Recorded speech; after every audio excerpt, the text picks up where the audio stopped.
So first we're going to open up with prayer.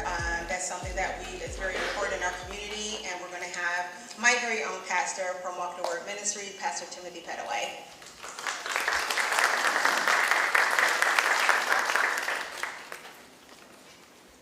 Hold up, wait a minute.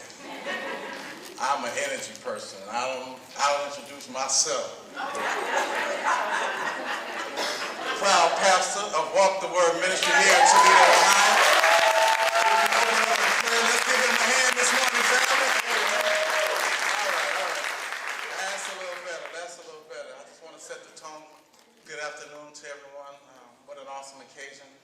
We are here to tackle a very important issue in our community. And with this array of people in here, we are so thankful to you all for coming out. And so let's go into a word of prayer. Father God, we thank you, our eternal God. We thank you for this awesome day. Thank you for this opportunity. As we come together, we ask that your spirit reign and rule and move in this place. Let us lead better than when we showed up. Let this wealth of knowledge and inspiration and encouragement, that we take it back to our community, that let our brothers and sisters know that we are each other's keepers. We are each other's helpers. We will lift up, bow down here. We will help dry weeping eyes. We will tackle this issue as best we can, Father God. We need your wisdom. We need your guidance. We need your word. We need your love in this place, in this space. We thank you now for hearing this prayer. We bow down because we know you can answer every one of them. In Jesus' name we pray. Amen. Amen. I guess he told me, didn't he? I told myself. All right, Pastor. Next, I would like to introduce our moderator for the evening, or this morning. She is an amazing person. I recently just got to know Tiffany Tarpley, and she is absolutely the sweetest person you ever want to meet. I'm sure you guys know that she works for our WTOL Channel 11 here in Toledo. She agreed to come in and be our moderator, even though she told me that she's just used to 30-second spots. I'm like, well, we're going to use you this day because she is so amazing, and she does such an amazing job. She did a few of our interviews for this program leading up to it, and you guys, if you haven't seen them, please go look at those. They're amazing. So with further ado, I want to introduce Miss Tiffany Tarpley.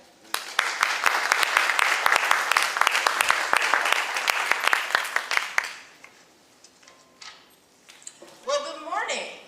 How are y'all doing this morning? Good? Feeling good?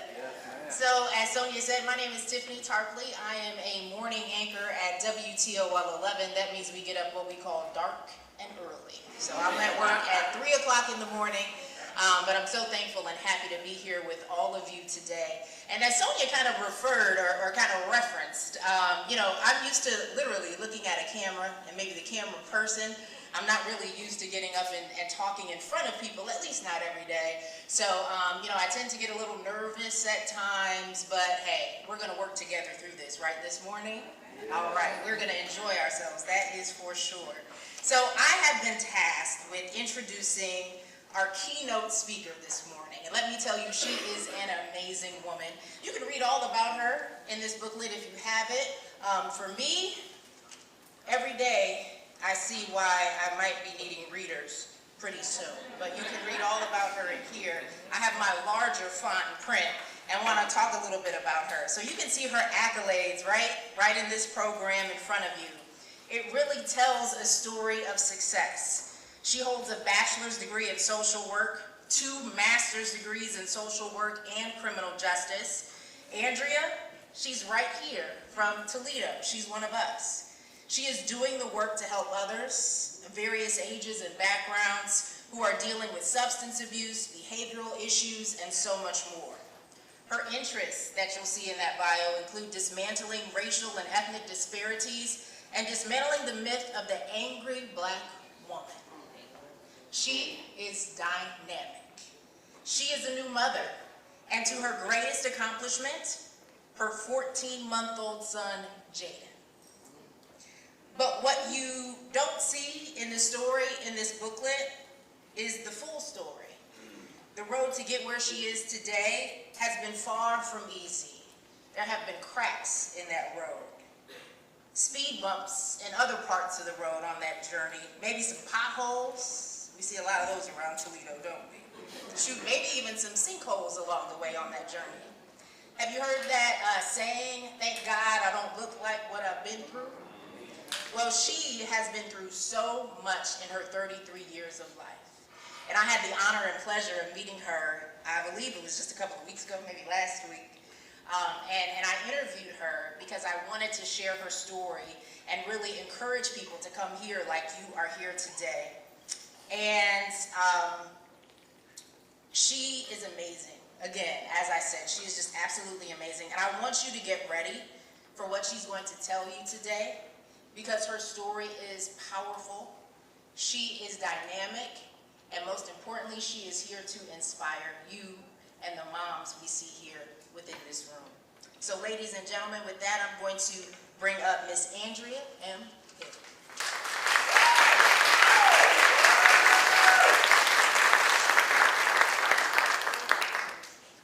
Good morning. Good morning. Whew, good morning.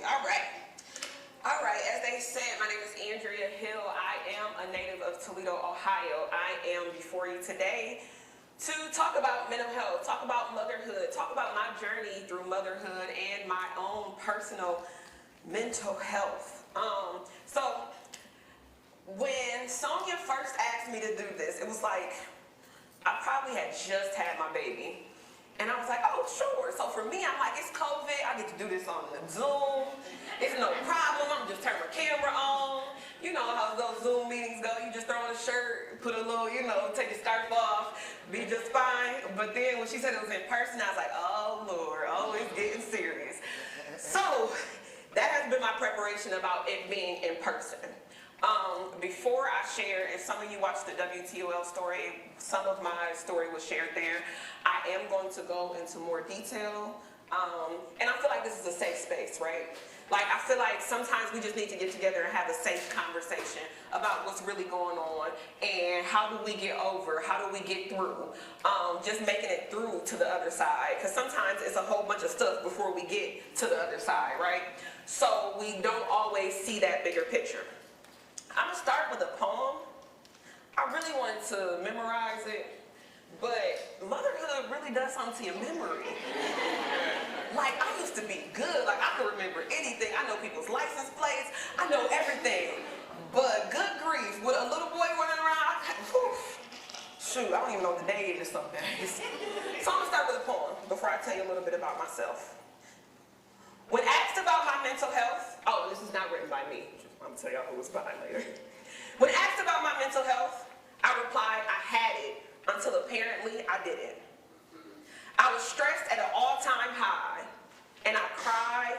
I thought I was going to die.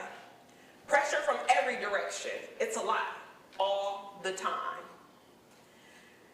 Because of that, you just get tired, period, of life.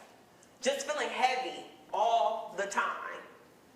When asked about supports for my mental health, there were many things that came to mind. I have some that are like a root in my life, like some people in my life, and God. They have supported me through tough times, but sometimes that support is stressful, and I'm trying to keep my stress levels low. It's just almost easier for me to just not talk to anybody. Pretty much every time I talk to someone, it ends up turning into a conversation about them. Either way I go, I'm stressed, I guess. Honestly, I don't know how much I trust most. Embarrassed and feeling almost naked, I really, really rarely want to ask for help. That is part of the reason I keep it to myself. I don't trust a lot of people just to be talking to them. That's from a lot of experience. Yet, I need help. I need to calm down. I need help with the kids. I need time. I need rest. I wanted to try to start some kind of therapy, coaching, group, or something, but it's a struggle to find someone or something black. While I prefer black women, I can work with someone non-judgmental, a good listener, and in tune with being black. If you're going to support me full-heartedly. You can be more supportive than just asking, how are you? I like when people say, if there's anything I can get you, let me know. Or say, what can I do to help you? I feel like people skip that sometimes, I need you to understand, you have to ask me, how are you, a couple times. Then be okay that I might say, I'm okay. But what the heck do you want? To me, social support is people that can help, but it's not guaranteed. When was the last time somebody said, well, can I get you something? Can I cook you something for dinner today? Do you want us to take the kids for a weekend? Sure, knock yourself out. Get in where you fit in. Just help me. I try to do self-time. It's hard. I'm constantly doing something. It's just always something going on. That's just how it is. If I could just have more me time, that would help my mental health. I need time, period. Just time to listen to music, time to cook, or time to be lounging, whatever. That stuff is calming to me. To recharge, that is what I need. Add to time. Help that is more understanding and not draining. More open-minded and not judgy. When my mental health is at a bad place, I'm really kind of vulnerable. Trying to deal with stuff on your own, that's a real headache too. But I'm learning to do self and ask for help. And I'm really trying to be in tune and intentional about the choices I'm making. Now, what will you do? Need ideas? Here's a few. If there was some type of support groups for Black moms that would be so helpful, what about a mental health life coach? Is there such a thing? Someone that can guide me. You know what I'm saying? Maybe a talk line to call if you feel stressed. Someone who could be there for anyone, anytime, anywhere. When I'm on E, I can't think. So I need someone who can tell me what I have to do. I don't have to jump through hoops. Last thing, maybe some trainings. I feel like there's a huge need for some training on how to be more gentle, open, accepting, and not judging. Get in where you fit in and just help me. We gotta be okay with saying, I need help. I need help. I need help. I'm not okay. I need help. So, as you can read in my bio, I'm Andrea Hill. I'm from Toledo, Ohio. I have a bachelor's degree in social work. I'm a licensed social worker. I have a master's degree in criminal justice, a master's degree in social work. I'm a licensed independent chemical dependency counselor. I have a whole bunch of letters behind my name. But the thing is, I got all of those letters in an effort of being happy. It wasn't in an effort that I was really like, oh, I'm so proud of myself. I really want this. I just wanted to be happy. When I walked across the stage as valedictorian of my high school class, I just wanted to be happy. I remember the moment that door opened and I led my class in and I broke into tears. I broke into tears because I looked out and I did not see either one of my parents. And it hurt. Because it was like, I fought so hard to be here, for y'all to like me, for y'all to say, good job. And here I am, I made it. And y'all are not here. Same thing for my bachelor's degree. They arrived, they got there, but then they made it about them. Oh, we did such a good job, did you? But we're taught in the Black community, we respect our elders. So if you said you did a good job, you surely did. But part of my healing is being honest and saying, you surely didn't. So I was born to a crack-addicted mother. There's back and forth stories about whether it was crack in my system at birth, blah, blah, blah. Some people want to say it was, some people want to say it wasn't. Cool, whatever. That's not part of the story. So, at that time, my dad didn't believe I was his, so he moved to a whole other state. I was in the care of my mom and all her boyfriends and my mom and all her family members and my mom and all these different people. That became the story of my life, all these different people. To this day, I always feel a part of somebody else's family and not my own. Because nobody really was like, you're really mine, you're my birth kid, I'm gonna keep you, let's hold on to you. It was more like, oh, well, if they want you, they can take you. Oh, they want you? Take you. Okay, cool. When I think about my childhood, I have what I like to call, in the social work world, dissociative amnesia. I don't remember a lot of pieces of my childhood. I don't have pictures to remember a lot of pieces of my childhood. I joke a lot and say, I don't have any baby pictures of me. There's one, and I still think it's my sister, but they say it's me, but I don't believe it's me. But anyway, I'm like, I feel like y'all want to make me feel better and say y'all have a baby picture of me, but it's not me. But whatever.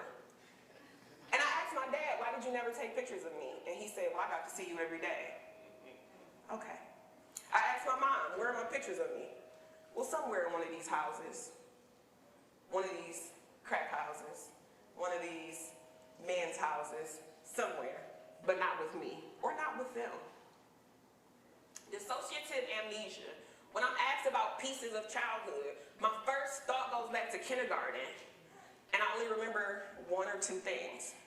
One of the major things that stands out is my dad not picking me up from school. I went to, it was called St. Mary's Catholic School. And it was one day when I was waiting after school, and I waited, and I waited, and I waited, and I waited.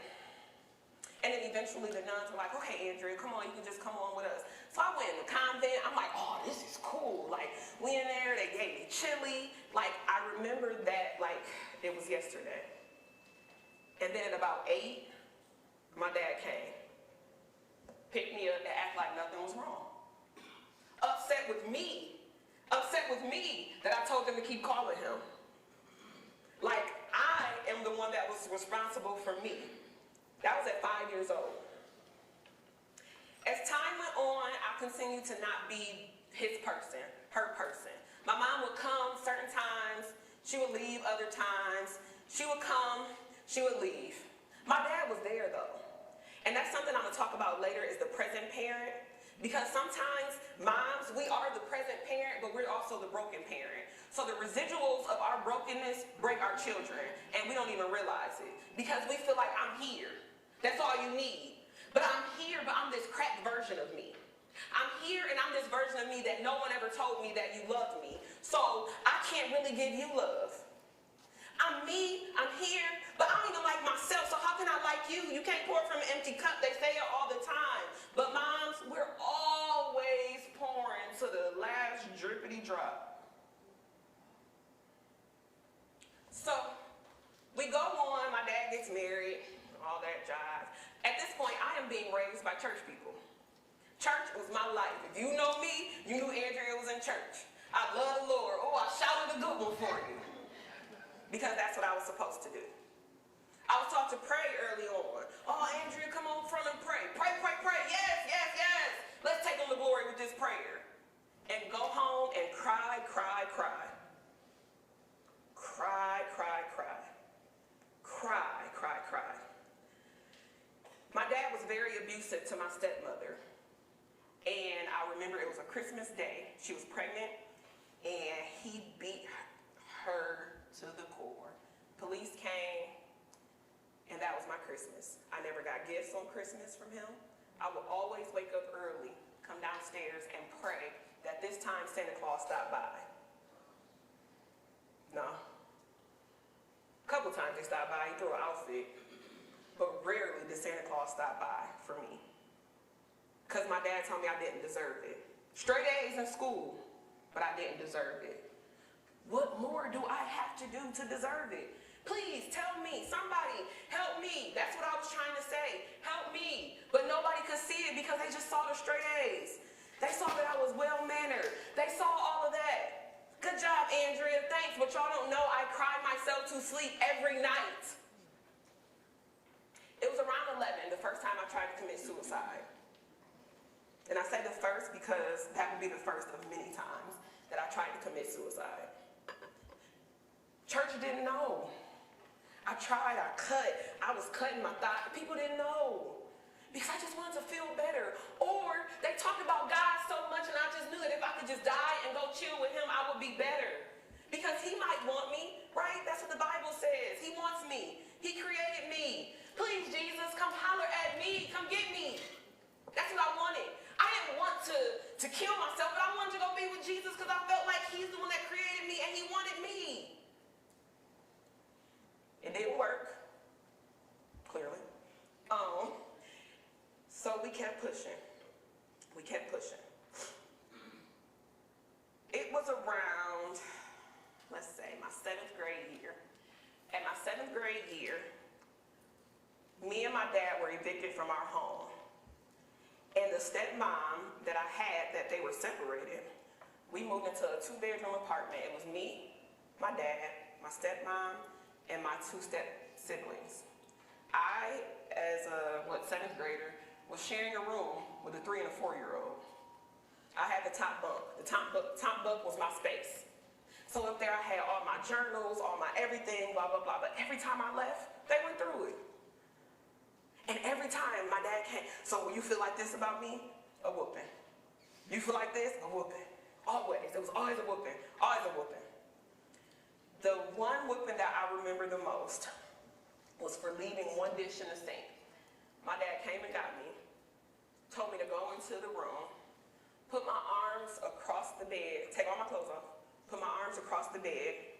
He had 2 belts. And for an hour, he hit me with both. Going, going, going. He took a break and told me don't move and came back, going. And then told me to go take a bath. Have you ever taken a bath with open wounds? As a 7th grader. As a 7th grader, that's what I was doing. So finally I decided to tell. I told my granny.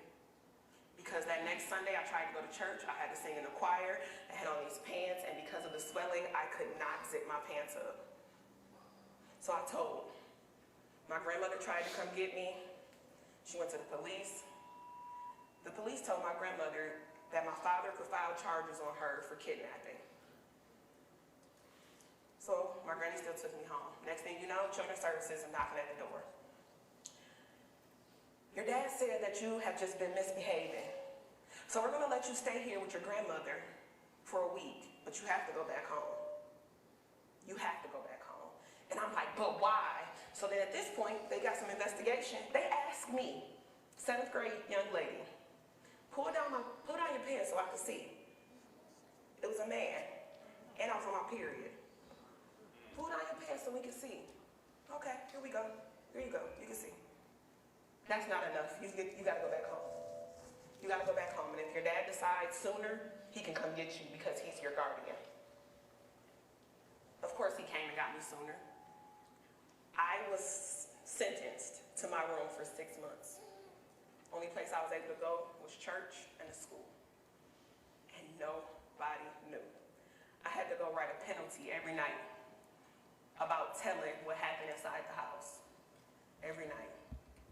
And I just continued to say, why am I not enough? Why am I not enough? Why does this world hate me so much? All in this time, my mom's still back and forth, doing her thing, coming in and out. 7th grade year, halfway through, me and my dad's wife got into a tiff. The police wanted to take me. So my dad packed all my stuff up in garbage bags and told me to find somewhere to go. That was the second time I moved in with another church person. Lived with them for about a year. Great, life was great. Then my dad said he wanted me back. Did he want me back for any benefit but for his own? Just for him to have somebody else to hit on, somebody else to neglect, somebody else to be his punching bag. And I just could not understand it. Every day he was a different person. He was literally a different person every day. Every single day. I never knew who was coming home. I never knew if he was going to be okay today. I never knew if he was just gonna hit me just because it was fun for him. But yet, no one knew. It was my sophomore year when I tried to attempt suicide again. This time I took a lot of pills, and I was like, Lord, please, please, please don't let me wake up tomorrow. Please don't let me wake up tomorrow. Please don't let me wake up tomorrow. And I just woke up with a stomach ache. Couldn't tell anybody though. I'm like, Lord, why do you keep doing this to me? Why? Why do you keep doing this to me? Why won't you just let me come be with you? Please. I had my granny who cared for me. I had all these church people who cared for me. And I had all this love. But the 2 people who were supposed to give it to me gave me nothing. My senior year of high school, my dad found out I had texted a boy from church about a car wash. Texted a boy from church about a car wash. He had a fit. Beat me, punched me, kicked me, did the most. To the point when I went to school the next day, there was no hiding anything. I went to my counselor's office, she saw the bruises, and at that point I was 18. They said, well, what do you want us to do? Well, I don't want to call children's services because the last time they said it was my fault. So we called the police. The police and my pastor at the time went to my house, let me get my stuff, I left my house. I went to go stay with my pastor for almost a week, maybe. And then there was a meeting that I did not call, nobody told me anything about it, at another little kid's at the church birthday party. So who's gonna take Andrea? What? I'm 18, I'm trying to finish my senior year of high school. I wanna be valedictorian because my parents are gonna love me so much if I get to be the top of the class. And they having a meeting at Chuck E. Cheese about who's gonna take this kid. Luckily, Rhea, who I call my mom to this day, was like, you know what, just get your stuff, come on. Because we're not doing this, not right here. I got to her house and I did not know who I was. I didn't know how to do anything. I felt like I was a burden, and I had felt like a burden for so long. Because I felt like I always needed somebody's help. I felt like somebody always had to come save me. But they weren't really saving me, I don't think. Got through high school, went on to college, did all this stuff. But in the midst of all of this, my parents are still not wanting me. I want to say it was maybe my sophomore year of college, my mom called. And she was like, hey, I got somebody I want you to talk to. Some man gets on the phone. And he like, yeah, your mama told me, and giving me everything I look like. And I'm like, okay. And she's like, yeah, just come over here real quick. I just want you to talk to him. I just want you to talk to him. And I'm like, what? I just want you to talk to him. Spend some time with him. I said, are you serious? You want me to go spend this time with this man so he can give you what you need for your fix? Spend some time. I'm that invaluable to you that you go sell me off to a man for you to get your crack? Shortly thereafter, that's when I started drinking heavy. Boy, could I drink. I could drink. Boy, I could go with the best of them. Bottles after bottles, because it made me feel better. Sex made me feel better. Because I felt like if you had sex with me, you might like me. Yep, you might like me if you have enough sex with me. If I drink enough, I don't even think about how bad things are. Then I got my first OBI. There you go, Andrea, you're a failure. You're a failure. See, they said you weren't gonna be nothing. You're a failure. Again, I wanted to die. I wanted to die. Still after all of this, nobody is saying, hey, are you okay? What's up with your mental health? You need to talk to somebody? No. I'm just going through. Just going through. Kept going, got more degrees, all of this good stuff, kept it moving. You know, I'm trying to fast forward through stuff, y'all. And it was a relationship breakup. I took 6 Percocet and drank a 5th of Ciroc and laid next to my front door and said, it don't even matter because nobody comes over, so they're not even gonna find me anyway. And I laid there and I prayed, God, please, please, please, because nobody here wants me. Nobody here cares. So please, please just take me. Woke up again the next morning. I was pissed. Because I'm like, at this point, God, you playing games with me. So I got to a point where I couldn't stand God because I'm like, God, I'm telling you I want to go and you won't take me. All the while I'm still functional. I'm so funny to people. I'm a good time. Everybody loved me. But every time I went home, I cried. Sometimes I would go home and I would cut my thighs just to feel a little bit better. I would have a little more sex just to feel a little bit better. I would drink a little more just to feel a little bit better. At this point, I'm in school for social work. I'm like, how am I helping other people and I'm going through it like this? So maybe I'll go try to talk to a counselor. Found this little lady on the internet, went to her, and I was like, oh, no, we're not doing this. No, but it's not gonna work. But be blessed, enjoy your life. So I didn't go back to her. So then, at this point, I got a couple of degrees under my belt. I'm working, I'm helping others, and I'm like, this is when I went into the alcohol and drug field. because I said I could not help my mom. I wanted to save my mom so bad. And because I couldn't save her, I decided, okay, let me go try to save some other people. Let me go try to save some other addicts. Because I can't save the addict that I wanted to love me the most. Maybe she'll see me helping others. Maybe she'll go get some help. Nope. Nope. No. The help she wanted was mine. Can you pick me up? Can you let me borrow $20? Can you buy me a pack of Newports? Can you do this? Can you do this? Meanwhile, my dad called. And now my dad is super holy. Super duper holy. Super holy. Like mental health holy. Like whisper in the wind to Jesus holy. It's very strange.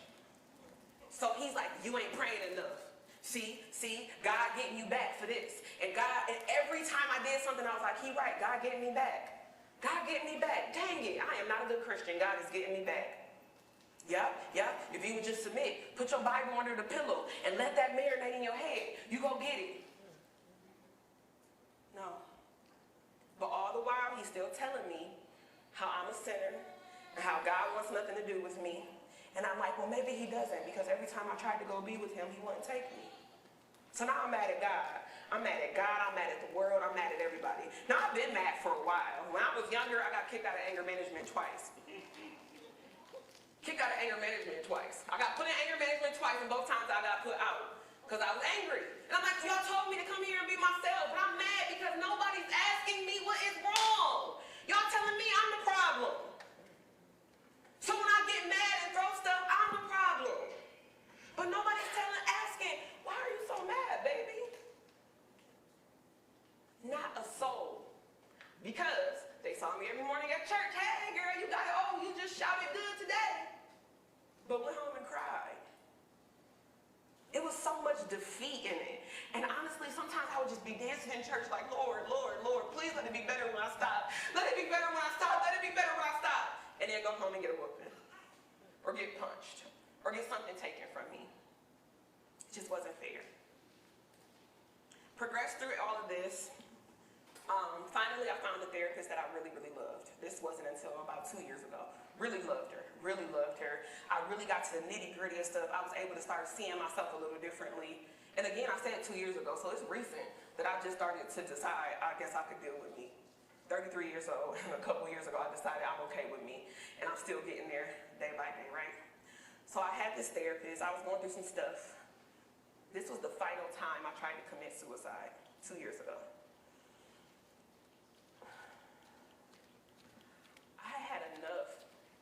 I felt like God still was not trying to hear me. I felt like God still wasn't trying to hear me. I felt like, Lord, you will know I want a family so bad. Give me a family, God. Give me somebody that loves me for me, not for all my accomplishments, not for me laying on my back. God, give me somebody. Another relationship failure. And I called my therapist and I said, listen, I thank you for all of your help, but this is it. This is literally it. I cannot do it. I done went to the liquor store because I feel like this is going to be the easy way. I done got my knife out because we going to cut it. I got to sit in this tub and do it. It's going to do it. And she came over to my house. My therapist came to my house and said, God said no. God said stop. There's a bigger assignment for you. And I'm like, but God, what is it? What is it? Because I hate life. I hate being here. I hate everything. So I lasted. I stayed going to therapy a little bit more. At this point, I'm doing individual private practice with people, and I'm meeting all these young ladies who have the same story as me. All these young ladies. I'm like, God, just let me be to them what I needed. Every time a client steps in my office, I say, God, let me be to them exactly what I needed. Let me be that. Since you left me here, since you made me stay here, God, let me be a voice to somebody else. Please, let me be a voice to somebody else. A couple years ago, y'all know I got a 14-month-old son. A couple years ago, I conceived my son. Many people know the story. I conceived my son, and the next morning I went and got a plan B. I'm like, no.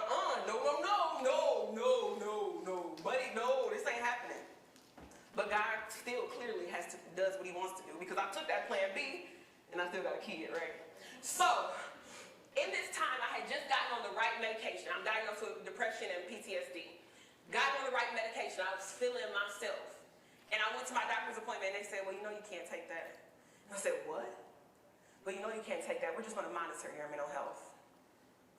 So you mean to tell me I finally started feeling like normal, and now I'm pregnant, and y'all telling me I got to be pregnant in a situation I didn't want to be in and not have mental health medication? Help me. My OB, they would do the little screener.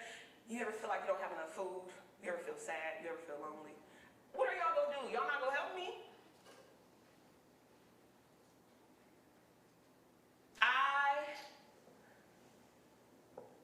I did not want my son. I didn't want him. I didn't want him because I felt so bad. I felt so bad that I was bringing my baby into a situation where it was just gonna be me and him. Yes, his dad is around. Yes, his dad is active, but we are not together. And I said, here's another little black boy who has to figure it out on his own. I felt bad, like had I made better decisions, I wouldn't be having this baby out of wedlock. My son would kick in the stomach, and I would tell you, oh, I love it. I hated it. I hated every moment of being pregnant. My mental health was so bad, my mentor could tell you guys, I took pregnancy tests every week. Every week I took a pregnancy test. Mental health. Every week I took a pregnancy test because I said there's no way that God is going to let me carry this baby full term. We hear about infant mortality and loss and all of that. I took a pregnancy test every week just to make sure he was still in there. Any ache, pain I had, I went to the emergency room. Because I'm like, nope, not going to happen. It was time for me to have him. Went into the hospital to get induced. My induction just wasn't working. Out of nowhere, one of the OBs comes in and she's like, Andrea, we're going to have to do a C-section. I'm like, okay. I wanted to cry because I was like, dang, if I get a C-section, my body will never be the same. And I love working out. My belly never going to be right if I got a C-section. Next thing you know, they says, oh, this is an emergency C-section. We got to put you to sleep.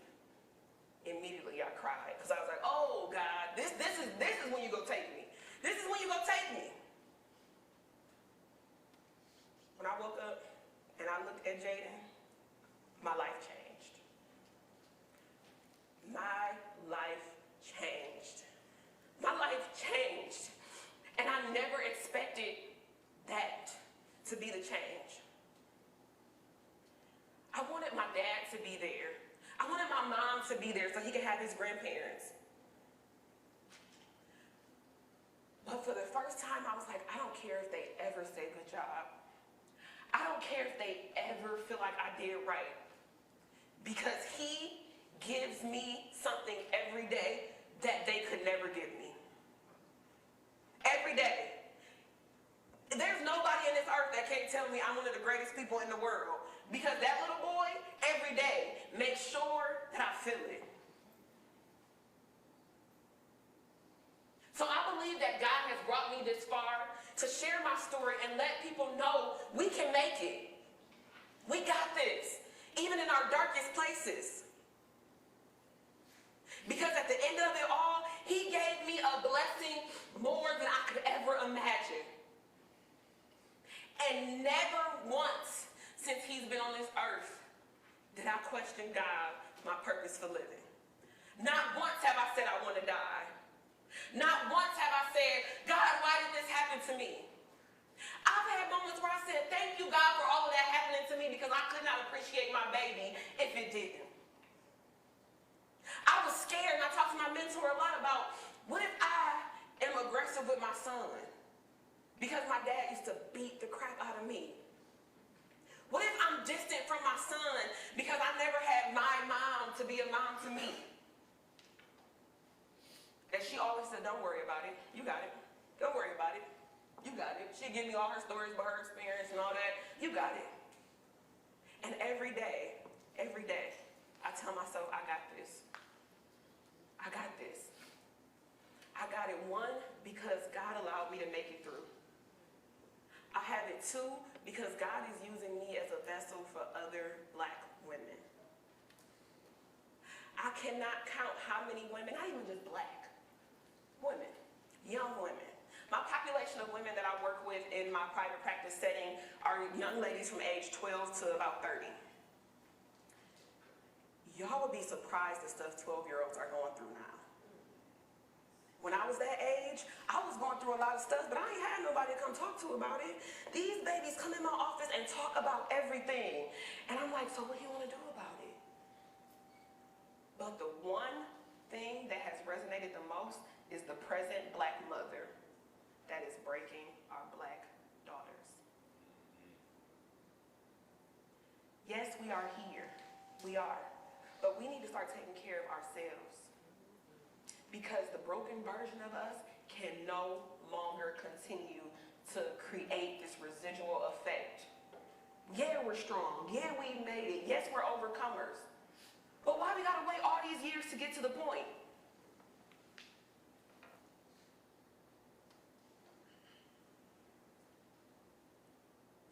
I don't know how to work this thing, y'all. So. There we go. All right, so let's get to it.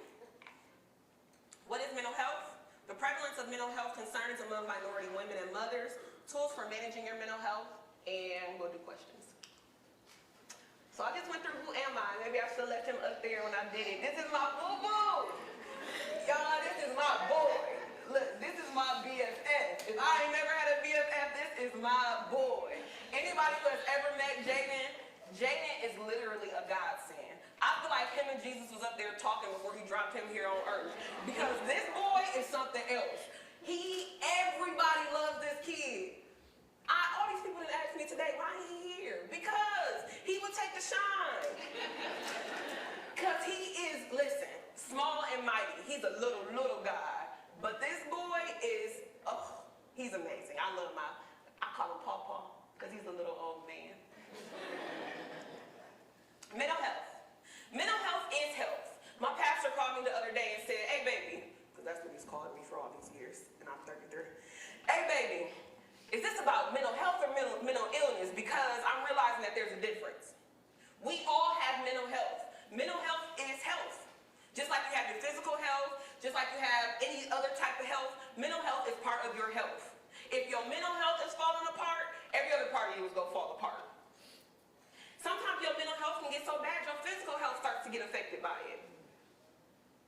That's some of us who have that anxiety. So our physical health starts having, you got those heart palpitations. You wonder why you feel like you can't breathe sometimes. You wonder why you got this banging headache all the time. Because your mental health ain't right. Mental health is the way your thoughts and feelings impact your overall behaviors. According to Oxford Dictionary, mental health is a person's condition with regard to psychological and emotional well-being. Mental health is a part of development through one's lifespan. In teaching, I teach at UT sometimes. In teaching about lifespan, I realized that my mental health had not been developed properly because of all the trauma and all the hurt and all the pain and all of that. Because we think about mental health and we don't think that we start having to deal with mental health until we get to be adults. But we're dealing with mental health now, like little babies. I had to talk to someone about my son's sleep because I'm always tired and little buddy don't sleep. So I'm like, but if I just let him cry, is that gonna have attachment issues? What's gonna happen with his mental health? Like, I'm super like, oh my God, is he gonna think nobody loves him if I let him cry? Well, I let him cry. He still knows I love him. But it was that was rough for me, right? Because it's like I'm so hypervigilant about mental health. I'm so hypervigilant of nurturing emotions early on. I'm so hypervigilant in not saying, little boy don't cry, boys don't cry, toughen up. Because we gotta stop saying that stuff. Because you're telling somebody's mental health, okay, I gotta block this part. I gotta block this part. The words that we speak are so powerful, and we gotta start watching what we're saying, especially to our babies and to ourselves. Here's some statistics. Stats. People love love to see stats. You know, what makes you qualified to talk about stuff like this? Here's some statistics, okay? All right. All right, let's focus on moms. Black mothers are more likely to develop a perinatal mood and anxiety disorder than our counterparts. That means when we are pregnant, we are more than likely to develop some type of anxiety or depressive disorder than our counterparts. The national average for postpartum depression is 15 to 20%, but nearly double for Black mothers. We're 3 to 5 times more likely than white women to experience pregnancy-related death than white women. And Black mothers also experience infant mortality at a higher margin because the care for us is just not there. The care for us is not there because we're strong, right? So if we say we having a pain, oh, you'll be okay. Oh, that's just part of the pregnancy. Because we're expected to be strong. No, it hurts. This is my insurance. You go use it. Then all of a sudden, oh, y'all angry. Okay, call me angry, but I'm going to be alive. Advocating for yourself does not mean that you're angry. Advocating for yourself means that you care about yourself. You deserve to advocate for you. Especially if nobody else has ever advocated for you. You speak up for you. You speak for you. A lot of the things that cause us to have these issues, institutional racism and discrimination. A lot of the people that serve us in the medical field don't look like us. And everybody talk about, oh, I went to a cultural competency training. Great. But you went to a training. But what about some cultural humility? Do you understand my needs? Do you understand how we operate in my household, in my community, generationally, how we have been? Do you understand that just because I come to an appointment alone don't mean I'm a single Black mom and that the dad is not involved? The way that they ask certain questions is like, hold on, you're trying to get over. And we always have to catch that and correct that. Because if we don't speak for us, who's going to speak for us? And it's crazy though, because Black women, we speak up for everybody else but ourselves. Let a Black man get slain right now while we talking. We all running outside. Advocating, running for Black men. Yes, yes, yes. Let's talk about us. Let's advocate for us. Social determinants of health. Those are those things that poverty stuff, that access to services, those determinants that already says we may not have the same access as other people. Those are some of the things that we run into. If you have Medicaid, some of these doctors only accept certain people. So then they're like, oh, you call in, you say you got Paramount. I'll never forget, one day I called the doctor's office. I was like, no, I was at a doctor's office. I was like, yeah, I have Paramount. Advantage? So you just gonna assume I'm on Medicaid. Nah, sis, I gotta do my job. But you always have to say something because it's like, dang, you really gonna assume that, huh? Access to care and service providers. And stigma related to mental health. The stigma in our community related to mental health is starting to get better. But I have a fear behind it because I feel like it's a trend. And I'm scared that it's going to die down sooner than later. Everybody's like, check on your friend with the mental health. Mental health, mental health, mental health matters, blah, blah, blah. But it's ongoing. And everybody's like, oh, where's the therapist? Where's the therapist? Oh, we got therapists, blah, blah, blah, blah, blah, blah. But are we really trying to stop this generational curse of things that occur over and over again? Or are we just jumping on a bandwagon? Are we really going into these people's offices trying to get help? Or do we just feel like it sounds good to say, well, I got my therapy appointment? I'm a therapist with a therapist, and I believe any therapist that is a therapist should have a therapist.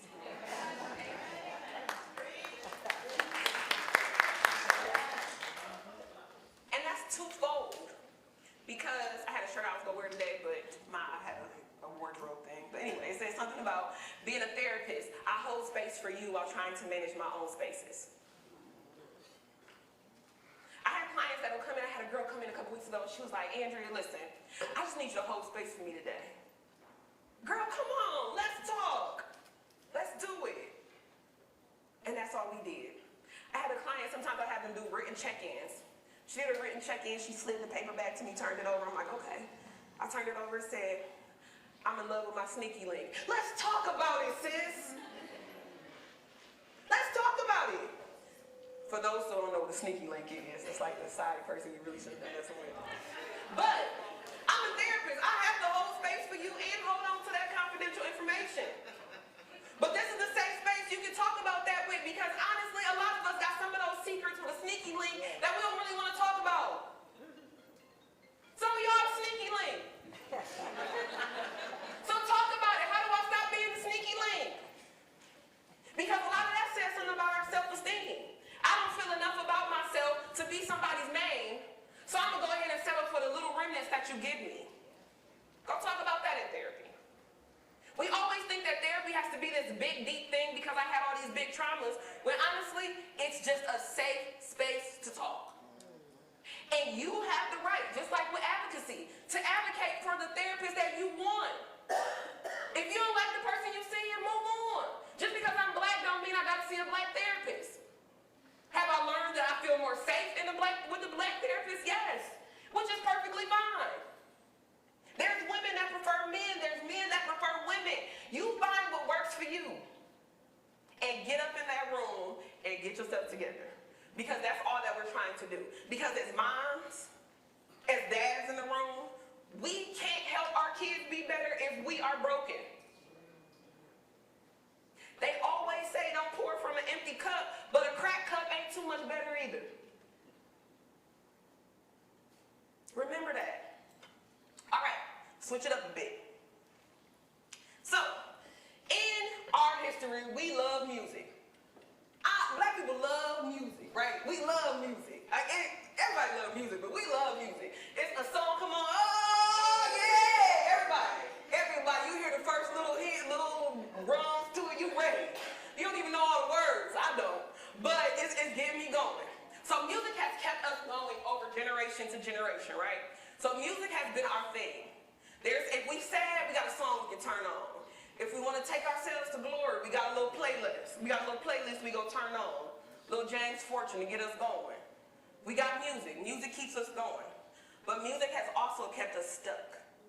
We're going to do a journey of music, guys.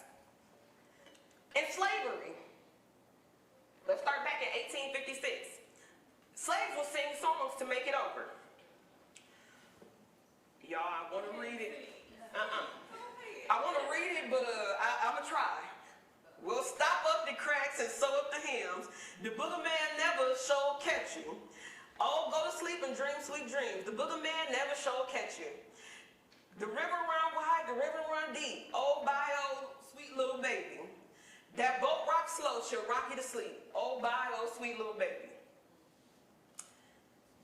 When interviewed about this, she said the booger man was the master. And if you just go to sleep, you'll be okay. They won't catch you. If you just go to sleep, you don't got to worry about the boogeyman. We still live in that. If you just go to sleep, sleep it off, you ain't got to worry about what's really bothering you. Sleep it off, you ain't really got to deal with it is. A slave mammy's lullaby. Your daddy plows old master's corn, your mammy does the cooking. She'll give you dinner to her hungry child when nobody is looking. Don't be ashamed, my child, I beg. Casey was hatched from a buzzard's egg, my little colored child. This one came from a young lady who said, when I was a little girl, I lived with my mother in an old log cabin. My mom was good to me, but she spent a lot of her time humoring the white babies and taking care of them. She hardly ever got to even sing her own babies to sleep. They said that colored children were hatched from buzzards' eggs. Basically, you're not as acceptable. We don't love you as much. You're not as good. I can't give you the food that I'm giving to the master's children, but here, grab this. Take a little bit of this. Take a little bit of this. We're still living in that. We go to work every day and give somebody else everything that we got and then go home and tell our kids, I'm tired. I don't got nothing to give you. Oh, oh, you want me to go? No, I'm tired. I'm tired. No, I can't. But you done gave it to everybody else and everybody else's children and mamas and daddies all day long. Because we got to pay the bills. But our homes are suffering. Let's see if y'all know y'all music. Sometimes I feel so bad when I think of all the things I used to do. How mama used to clean somebody else's house just to buy me a new pair of shoes.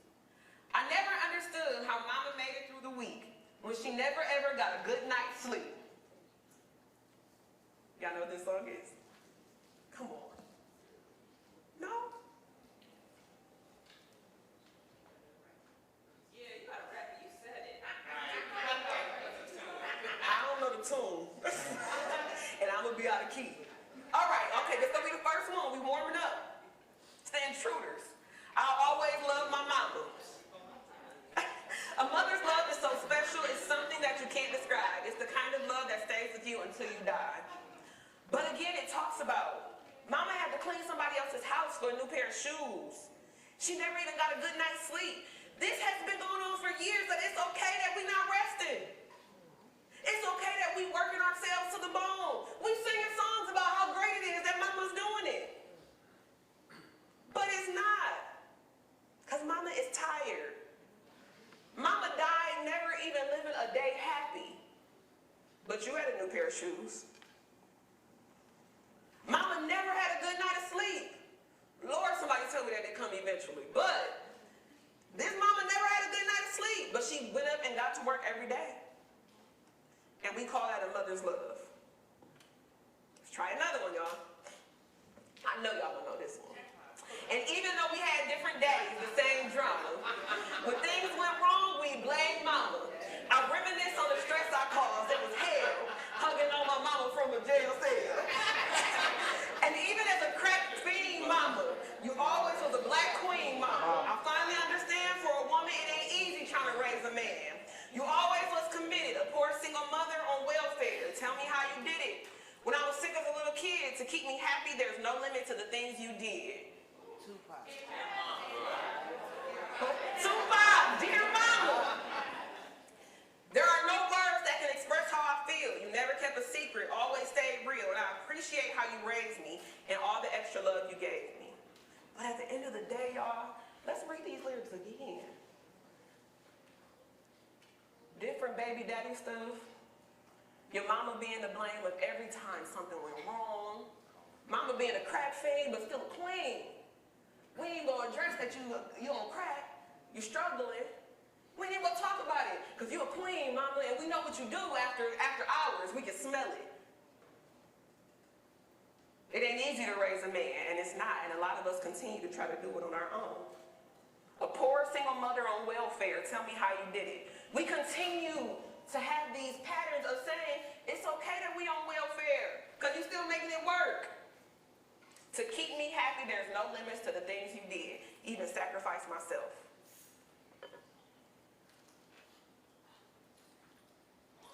There isn't anything or anyone that I could be, and it just wouldn't feel right if I didn't have you by my side. You were there for me to love and care for me when skies were gray. Whenever I was down, you were always there to comfort me. Okay, what was this one? Boys to Men, a song from Mama. Mama, you know I love you. Ooh, Mama, we love you. You always there for me, Mama. We ain't saying anybody else is there for Mama. We saying, Mama, you always there for me, because Mama, you always show up. Mama gonna always show up. Whether it's birth mama, play mama, sister cousin mama, we all, if you don't even have any kids, you still show up as somebody's mama. You pick your kids up from school, you check it on somebody else's kid, because it's that mama. And everybody depends on mama. But who is mama dependent on? Yeah, we can depend on the good Lord. But is mama dependent on herself? Does mama know how much power she holds within her? Does mama really know that? Does mama know all these people are counting on me? They counting on me, but am I counting on me? One thing I tell my clients all the time is you are with you 24/7, 365 days a year. You and you. You spending time with you 24/7, 365. you might as well like the person you got to be with. Okay. If y'all know me, y'all know why I threw this one in. I see you get that support check in the mail. You open it and you're like, what the hell? You say, this ain't even half a daycare. Preach. Saying to yourself, this shit ain't fair. And all my girls who don't get no help, oh, preach. Who got to do everything by yourself. Remember, what don't kill you only make you stronger, my baby mama. Fantasia. My sister. I love Fantasia, y'all. This is her song, Baby Mama. When I was younger, I would listen to this song, like we was singing in the car, right? My little sister, we was singing in the car, B-A-B-Y, not really knowing it. But then I listened to it a couple weeks ago and I was like, hold on. Sis, you saying something here. But again, it's making it okay to be a baby mama. It's making it okay to do it all by yourself. It's like praising you. Yes, girl. Being a mom is hard. Being a single mom is harder.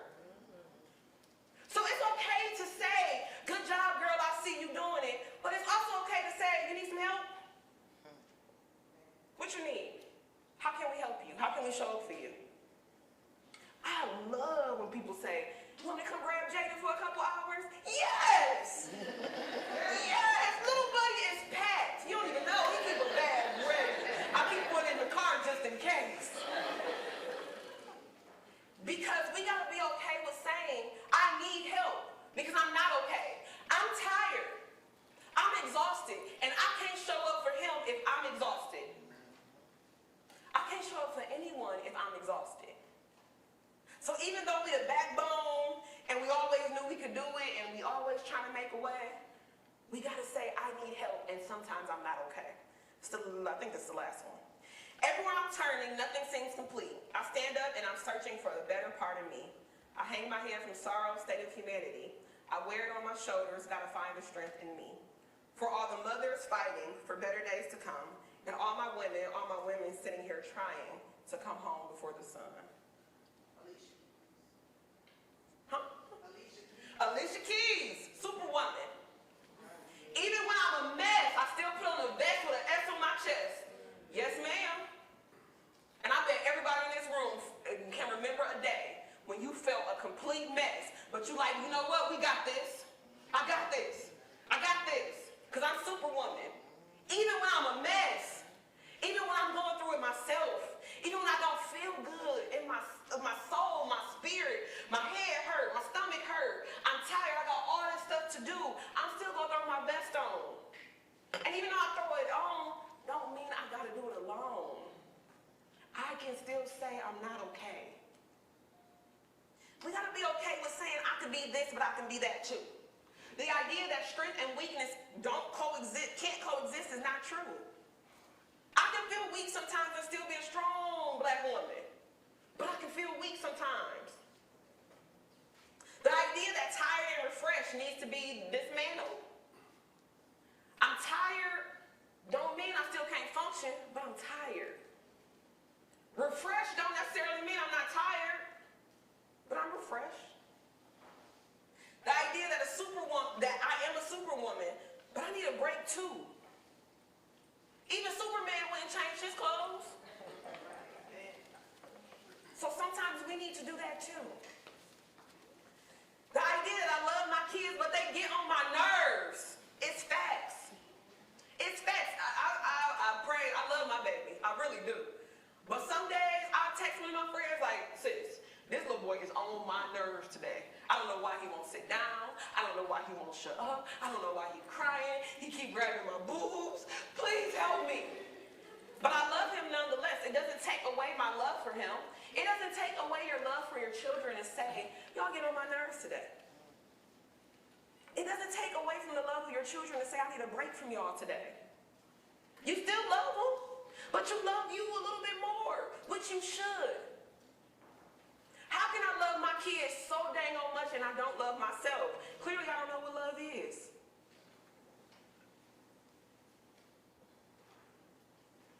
Signs for mental health concerns. We're going to keep it moving through this, guys. Postpartum depression also looks like depression as well. So the never-ending baby blues can begin before birth up to a year after giving birth. And some of the signs are trouble bonding with babies, severe thoughts of death and suicide, withdrawing, mood swings, insomnia, inability to focus and concentrate. Even though I said this is postpartum, a lot of depression looks like this. That's that just blues, I just don't know why. I'm just so down, I'm sad, I'm down, I just can't get it together. One thing that had me really interested in postpartum depression is my sister.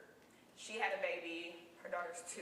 She had a baby, and me and her had fallen out because she said, "You're a therapist and never once asked me about my mental health during this journey." And I was like, they don't teach us that in school. They don't talk about that. Like, I never once thought about it. So she brought it to my attention that she had really bad postpartum anxiety. And her postpartum anxiety came with some of the muscle tension, the panic attacks, heart palpitations, feelings of shortness of breath, being unable to breathe, controlling, overly cautious. I know one thing that I had postpartum anxiety, and the one thing that I did was I could not sleep because I had to make sure he was still breathing. Everybody always talks about SIDS. So for SIDS, for like the first 6 months of his life, I'm like, is he breathing? Is he okay? I would wake him up sometimes. I just wanted to make, but it was so nerve-wracking to me. But I just wanted to make sure he was okay. He gotta be okay. I'm gonna check this, I'm gonna do this. I'm gonna give you all these rules when you take them. Cause it was that anxiety of, and I'm a first mom and I don't know, but also anxiety can look like that. Just traditional old anxiety. Overly controlling, difficulty focusing and concentrating. Always feeling like you're ahead of yourself. A lot of us have high functioning anxiety. And it looks like we're just super accomplished people, but at the end of the day, we're scared of failure. So I'm scared. So it's gonna look good on the outside, but I'm nervous. But you won't know that. I'm having a hard time breathing. You don't have asthma, why can't you breathe? Because I'm nervous. I'm anxious. All of us have a certain healthy level of anxiety, but some of us have a heightened level of anxiety that we really should think about. And sometimes some of us do need some medicine. I know, we just get into therapy. Let's not talk about medicine. Gotta take it one step at a time, but all of it go together. For some of us, we need some extra stuff to get us going. I don't push medicine with my people, but I firmly believe that some people, we need just that extra boost. And it may not be lifelong. But depending on your diagnosis, some people with bipolar, schizophrenia, things like that, because that exists in our community and is often misdiagnosed, we have to get on medication to stay okay. I wish my dad would have been on medication. When I think back in the day of some of his behaviors and that switch and all of that, my dad's mother was diagnosed with multiple personality disorder before it was called dissociative identity disorder. She would switch all the time. I'll never forget, one day I was over her house and she was telling me about these Chinese kids that she has. And then she told me about how the police broke into her house and broke her TV, but her TV was right there. And in my mind, I'm like, dang, this lady nuts. I never knew what it was until I got older. So then it became a residual thing. But now my dad's level of it, and we have to really be careful about religion. I know a lot of people say, you know, you can have God and a therapist. You can. And it's good to have God. I love the Lord. I love Jesus. I really do. But a lot of times we like to pray some stuff away that we need to go talk about. That we need to go talk to our doctor about. My dad refers to himself as we. He's gotten that severe. He calls it we, blah, blah, blah, and we. I'm like, who? He always be talking about him and the Holy Spirit, we. You know, we was thinking about you. Or then like one time he was over my house and he started blowing at the floor. Oh, the spirit. I'm like, what is happening? But then it'll sometimes make you question, like, am I not deep enough? Is Jesus not talking to me like that? But then you also go on the other side and it's like, somebody told me, you don't ever want to be so heavenly bound that you're no earthly good. People can't have conversations with you because you're always up here. Always. I can still reach people without being up there all day. Post-traumatic stress disorder. More prevalent in communities of color, but often misdiagnosed. A misdiagnosis I see a lot in our young black boys is something called intermittent explosive disorder. It's when they're angry. They have these outbursts of anger and there's nothing that prompts it, right? So a lot of times they call it ADHD in school. But honestly, it's PTSD a lot of times. We don't know what these babies going through at home. All these babies in Toledo right now losing all their friends. And a lot of them witnessing it. These babies are going to have some PTSD. But instead, these schools, we're going to start criminalizing them. And that's not what we're supposed to do. We got to treat it. I do some work with a young lady who, she's at JRC in Wood County. They're getting a lot of their kids tested for fetal alcohol syndrome this year. Because a lot of their behaviors aren't adding up. So a lot of them have, their mother was drinking while they were in utero, and they have some ongoing concerns. And I'm like, why are we doing this here? Because here in Lucas County, our kids, they be just criminals. And I would like to see that be better. And I know that some initiatives and all that is happening and all that good stuff, but I would like to see some decriminalization of these behaviors. Because a lot of this stuff is something that needs to be treated and not punitive. When I worked for juvenile court, we had a program called Juvenile Treatment Court. And that is gone now, and I'm sad about it. But it used to be a program, it was a program for children who had substance use disorders and also some criminality mixed with it. That was one of the best programs I've ever seen because these babies would really be doing crimes to feed their addiction. But nobody thought about, oh my God, you're 13 years old and you love weed so much, you'll go steal from the store to go get the money. But we don't think about that. We don't think about the stuff that they've witnessed in their houses that have made them feel like this is what I have to do. It's a survival thing. But instead, you go to school, they say you got ADHD, they give you a check and some medicine. When usually that's not even it. So back to post-traumatic stress disorder. Sorry, I got off. Sometimes referred to as racial-based stress disorder. And a lot of it's hypervigilance, agitation, flashbacks, nightmares, dissociation, loss of interest, mistrust, and memory interference. I told you guys that I have dissociative amnesia. So a lot of things interfere with my memory because you black out certain things and people really think that you're joking when you say you don't remember, but you really don't because trauma will do that to you. If you're a reader, there's this book called The Body Keeps the Score, great book. And it talks about how trauma is built up in your body. How if you experience some level of trauma, it's built up in your body and your body learns the responses to it over time. And if you never address how your body is keeping the score of that, you always wonder why I react to something like that. I remember when people used to try to hug me, I'd be like, ooh. Like I tell my son now, soft touches, right? Because I was always used to hard touches.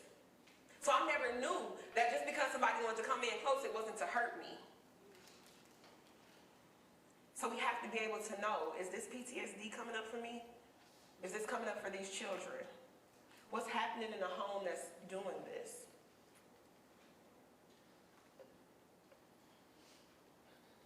Once you know better, what do they say? Once you know better, you do better. Dr. Rita Walker, PhD, refers to mental wellness as psychological fortitude with the following tool suggestions. She has another good book. It's called, I'm losing it. Unapologetic Guide to Black Mental Health. Great book. Understand that some things are out of your control. We can't control everything. We can't fix everything. It's okay. Sometimes I got a serenity prayer myself. God, grant me the serenity to accept the things I cannot change, courage to change the things I can, and the wisdom to know the difference. A lot of people use that in recovery and in addiction, but in all honesty, we all can use that every day, because Lord, help me know what I can change, what I can't change, and let me know what's the difference between the two. It is okay to take a break from work and other responsibilities. You got all that PTO built up for a rainy day. Rainy day ain't coming, go take your time. Take your time. Because if you were to pass away in this very moment, your job is to go post your position tomorrow. Yes, yes. And I know that we love to be valuable to companies, right? We love to be valuable. Oh, they need me, they need me. They'll be fine without you. They'll figure it out. Trust me, they will. They figured it out before you got there, and they'll do it after you. Take your time, even if it's a staycation. Stay at home, chill, catch up on some Netflix shows. Take a break. Somebody told me, you always moving. I am. I go to work. I go to private practice. I go pick my baby up. I go over here. I got to teach. I got to go do this. And one day I just took a week off of private practice. Like, you know what? Just the same way I want my clients to be okay, I do too. So when I get off of my regular job, I'm going home. And that's okay. You already breathe, just breathe deeper. We breathe, right? Because we're here. We living. You had to breathe to get up and to keep it moving, all of that, right? Sometimes we just need to take a breath and breathe deeper. Another thing I do with my clients is when we didn't talk about some heavy stuff, I'm like, okay, let's do some deep breaths. And they hit me with, I'm like, no. Take it from the core. When I used to sing in the choir back in the day, I can't sing though, but I used to sing in the choir, we used to do breathing exercises, and they like, you gotta see a diaphragm and all of that. Like, make sure it's getting good. Get up in there with that breath. Somebody that made you mad, you know how you do that, right? That quick breath.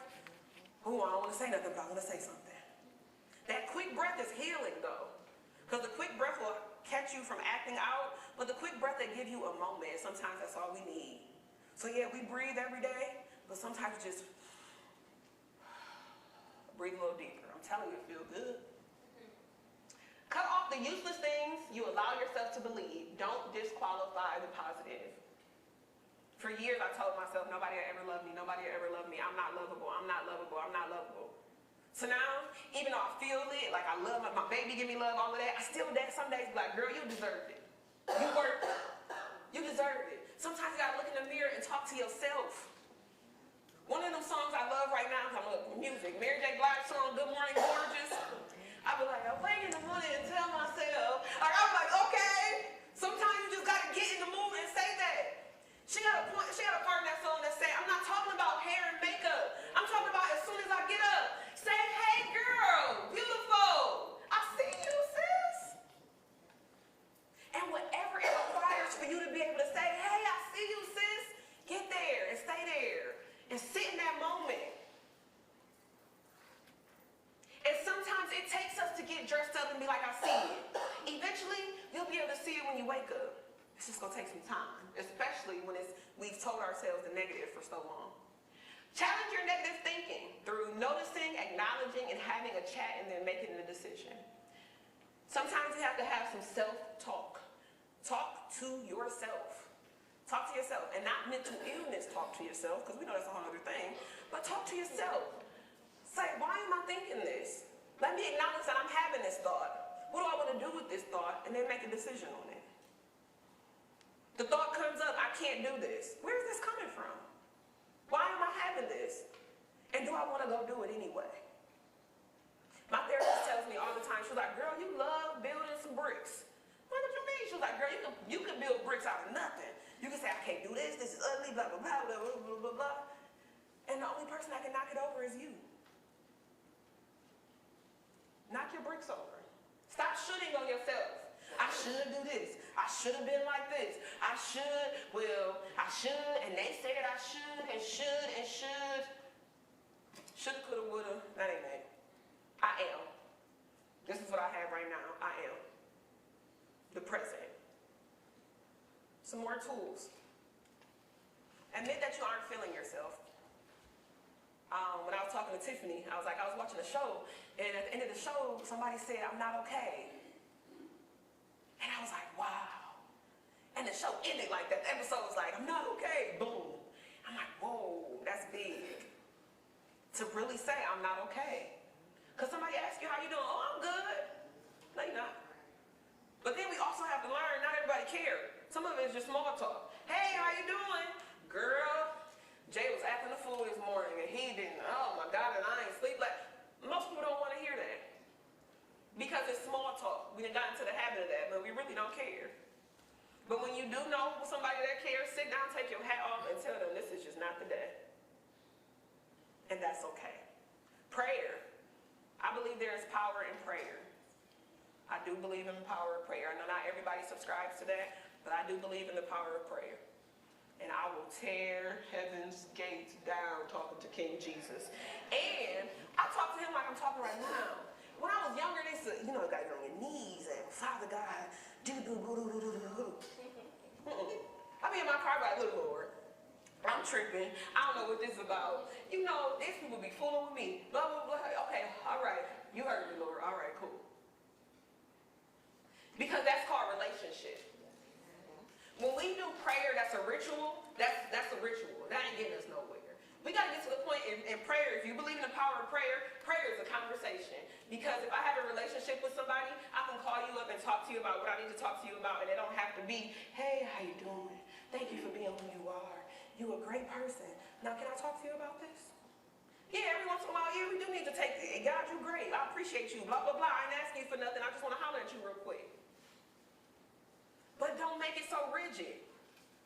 It's a relationship. And if you know how to communicate in a relationship, your communication with God should just be that easy, or whoever your higher power is.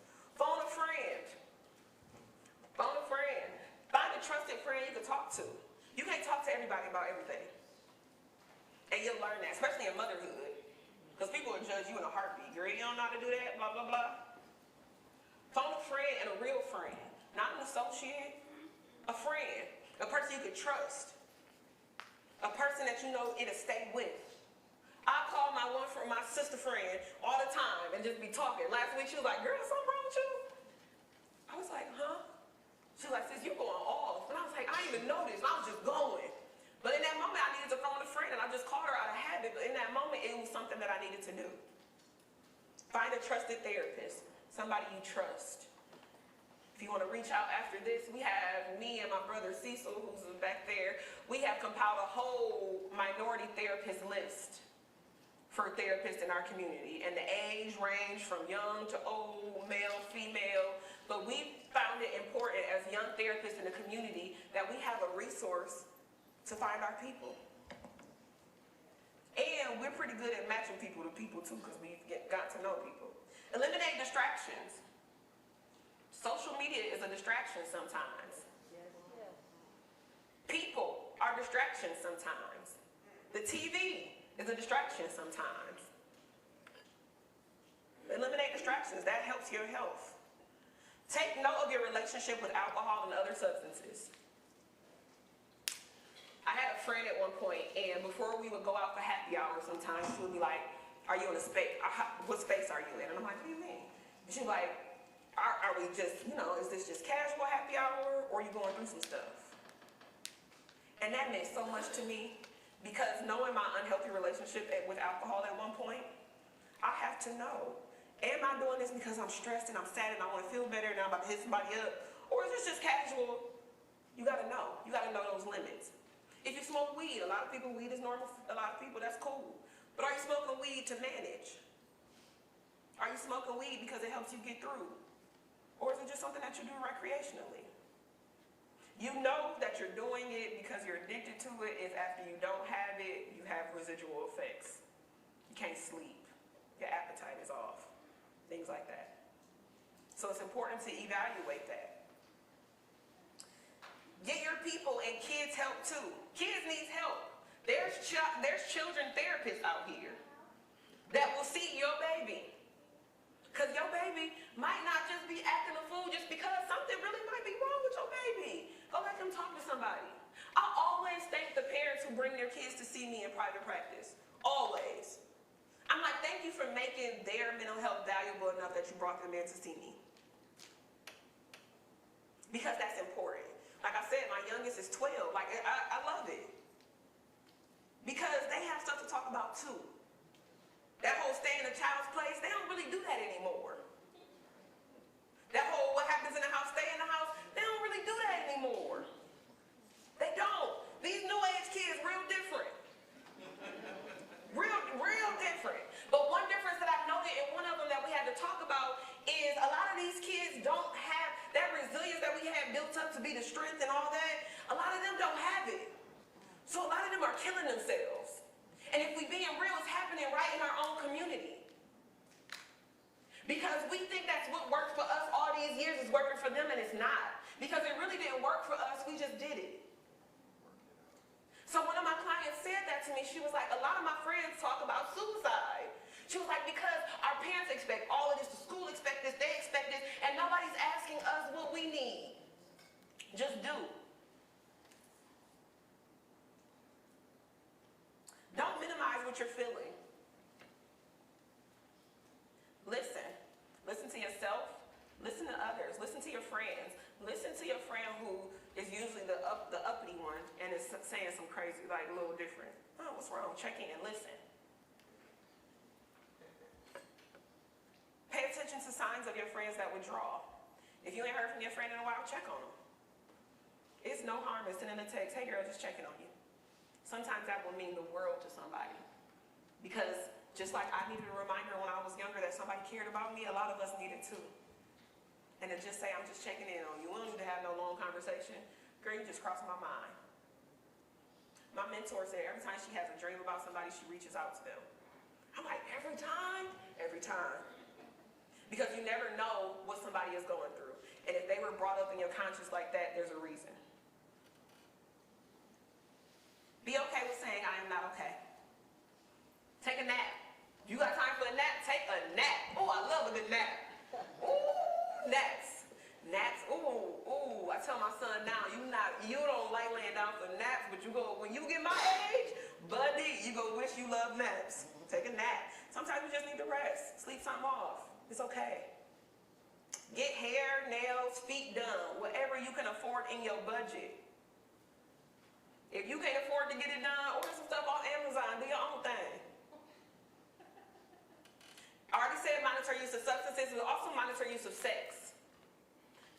Sex can be just as powerful as a drug as something else. We got to have a healthy relationship with sexual interaction. And I don't think we talk about that enough. Filter advice. Learn your level of capacity and tolerance. Some people you don't want to hear from. Sometimes you don't want advice. I just want to vent. Start asking your friends that. Are you just calling me to vent or do you want my feedback? Because some of us think we know everything, so girl, you should do this, blah, blah, blah, blah, blah. I didn't call you for that. Sometimes I just want to go off and be like, oh, thank you for listening. I don't need you to tell me what I need to do because I might not take your advice anyway. So ask, are you calling me to vent about this? Or do you just need to just get this off your chest? That is healing to a relationship. You have no idea how that'll change some stuff. Try it, even in your relationship. Sing loudly. I sing. I can't sing, but I love to sing. And I will tear a song to the ground, do you hear me? But it makes me feel so good. Like, I love singing. If you ever sit by me in church, it's a joy. Because you gonna hear me sing. I cannot sing, but I love it. It does something to my spirit. And I'm like, Lord, you didn't let me sing because you knew I would get on everybody's nerves singing. But I still get on everybody's nerves singing because I'm a sing. Journal. I love journaling. And journaling, let's take a thing off of journaling. We all have cell phones with the notes section in your phone. If you just need to get some thoughts out, type in that note section of your phone. It don't require, let me look for the book with the lock on it and all. No. There's apps for journaling. You can get books for journal prompts. Sometimes we don't know what we're feeling, so just write it out. Sometimes if we journal long enough, we can see patterns of behavior and thoughts and feelings or trigger points.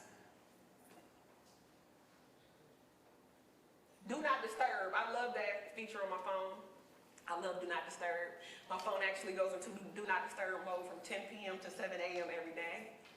And I love it. If I choose to respond to you after 10 p.m., that's because I happen to be up and I'm scrolling on Zillow or on TikTok, and I might want to respond. But even then, that's still my do not disturb hours. And you're allowed to have those. And just be. Sometimes we just need to just be. You don't got to do anything else. Just be. Just sit with it. We don't got to move around. We don't got to go do this and do that. Just be. But my favorite thing of all, aside from singing, is dancing. So most importantly, if nothing else works, just dance a little bit. And I invited Jaden to show y'all how he get down with the get down. Apple said, hey, get it, go get it, hey. Oh, hit him with the one leg. Oh, get it.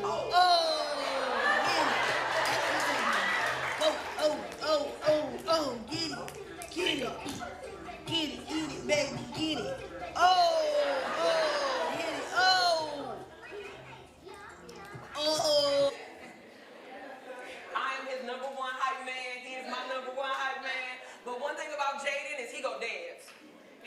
if some music come on, Buddy is go dance. And that just does something to his little spirit. At church, he go dance. Everywhere, he's go dance. But it makes me so happy to see him dance, and it reminded me that whole saying of dance like nobody's watching. Buddy does not care. If a song come on, oh, he hitting. He hitting it, he stomping, he clapping. He got more rhythm than me and does it. But it's something that brings joy to him. Music does something to my baby, and sometimes we just need to find something that brings that little bit of joy. So I invited his little dance video to this presentation because sometimes we gotta remember, just dance. Just dance. Turn on some music, just dance, and just feel good about it because it just does something to your spirit. Any questions? Thank you. Thank you, guys.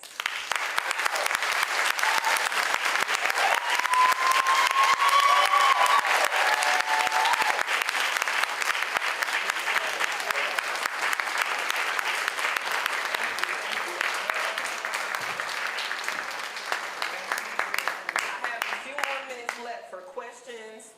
I'm an open book, if y'all know. So, any questions? Any questions about resources, about me, about anything?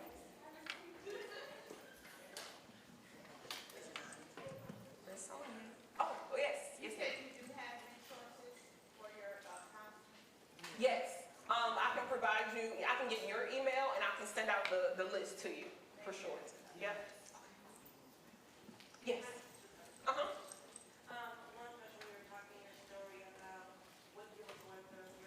Did it ever trickle down to your siblings, or was it just focused on you? So I'm my dad's only child.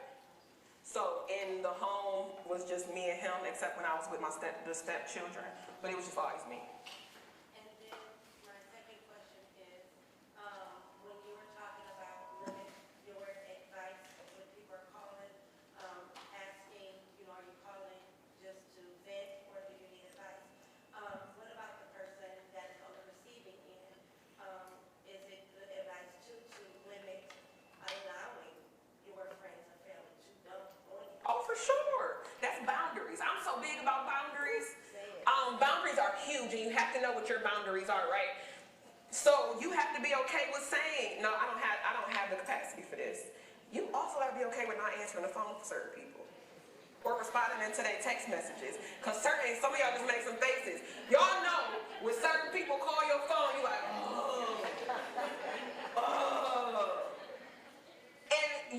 but your boundary and you being okay with yourself is saying, I'm not answering. I don't have to answer.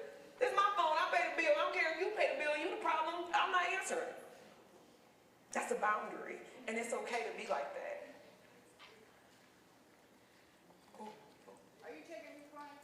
No, ma'am, not right now. Not right now, but I have a lot of people who are. Okay. What's the best way to reach someone who you know and see needs help, but they may not realize and recognize that they need help? Ooh, that's a good question. I think being there. Just being there. And then just throwing I'm good at throwing little nuggets out. So one of my closest friends, she just started therapy, and I've been telling her for years, sis, you really need to go talk to somebody, not me. You need to go talk to somebody. And it was always one of those things yep, I went to therapy. Yep. See, if you had a therapist, you could talk about that. See? Oh, okay. Well, here's this resource. It's always that thing. Or, let's get real. Depending on how close you are to that person, let's have a heart-to-heart. I really think you need to talk to somebody. I care about you. A lot of us never heard somebody say, I care about you. I care enough about you that I feel like you need to go talk to somebody. And if the person doesn't receive it, they don't receive it. But the only thing that you're responsible for is your intent and your delivery. My intention is pure, and I delivered it in the nicest way possible. How you decide to receive it is totally up to you. Any other questions? Yes. So how are you feeling? I would like to know. Is that everything you shared here today, you forget a lot of times to ask the person that's sharing their story, how are they doing? How are you doing now? So if you don't mind me asking that. I appreciate that. So, okay, before I got up here, and I think I talked to you about it yesterday, if anybody watches the show Queen Sugar, I don't know if people watch that. So one of the people in the show, Nova, she wrote a tell-all book for her about her family, and the family fell apart. Yesterday, that's all I felt. I still felt so jittery. Like, oh my God, I'm telling my business. Oh my God, how is this going to affect everybody else? But now I feel great. I feel great because I feel like it healed somebody else.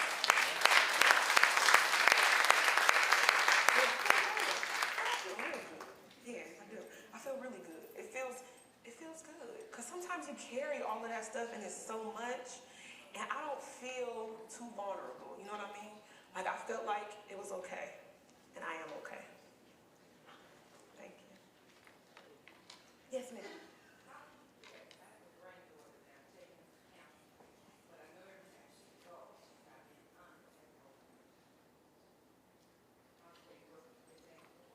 See, and we like to say that, especially as the parent, and we say they're not being honest and open, but they're not being your version of honest and open. And we gotta understand that, because sometimes parents will bring their kid to a counselor with their intent, and sometimes their intent does not match the child's intent. So if you trust the therapist that you've taken the child to, trust that journey and trust that process. Because sometimes the kid has to build that level of trust with them. And until I trust you, I'm not telling you anything. My mama told me I gotta be here, so I'm gonna be here. My granny told me I gotta be here, so I'm gonna be here. So sometimes we take our children to therapy with the intent that we want them to work on something, and theirs is a whole different thing. So, and we always have to remember, and somebody told me this yesterday, my truth is not necessarily your truth. So we always just have to just be that support and trust the therapist. If you don't trust the therapist, that might be why you feel like that. But trust the journey, trust the therapist. And I'm telling y'all, y'all babies will share some stuff. But they'll share some stuff. And it may not be what you brought them to us for, but we'll get to the nitty gritty eventually. Yes. Okay. What do you say to that Black woman? I have girlfriends in my life that have grown up in a really traumatic home environment and are having trouble acknowledging that, and then the parent that has caused that traumatic home environment has passed away, and so now that parent is being held up here, and all of those memories of the traumas that you need to process through aren't being acknowledged because said parent has now passed away and is now being held, idolized and held up on a pedestal, and that this adult female is no longer able to process through those traumas because now it's just, I just miss my parents so much, I love my parents so much, they were so good to me, when we know that it was the opposite. How do you help someone through that? So I got a couple things there. One, you can't tell me what my trauma is, right?